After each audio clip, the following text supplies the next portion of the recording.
சென்னையில் ரிசர்வ் வங்கி அருகே தடையை மீறி போராட்டத்தில் ஈடுபட்ட 500க்கும் மேற்பட்ட மார்க்சிஸ்ட் கம்யூனிஸ்ட் கட்சியினர் கைது செய்யப்பட்டனர்.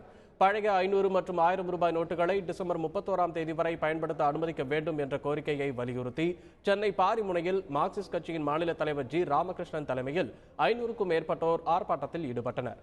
பின்னர் அங்கிருந்து தடையை மீறி ரிசர்வ் வங்கியை முற்றுகையிட முயன்றவர்களை போலீசார் தடுத்து நிறுத்தியதால் அங்கு இரு தரப்பினருக்கும் இடையே தள்ளுமுள்ளு ஏற்பட்டது.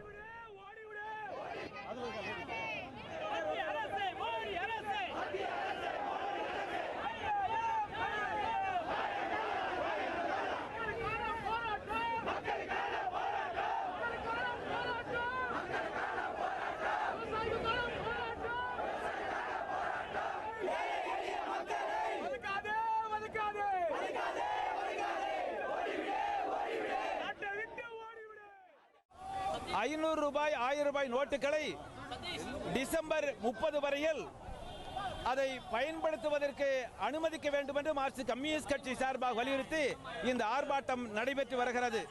கருப்பு பணத்தை ஒழிப்பதற்கோ ஊழலை ஒழிப்பதற்கோ எந்த வகையிலும் பயன்படாத நடவடிக்கை எடுத்த மத்திய அரசாங்கத்தை கண்டித்து மார்க்சிஸ்ட் கம்யூனிஸ்ட் கட்சி சார்பாக இன்று இந்த கண்டன ஆர்ப்பாட்டம் என்பது நடைபெற்று வருகிறது.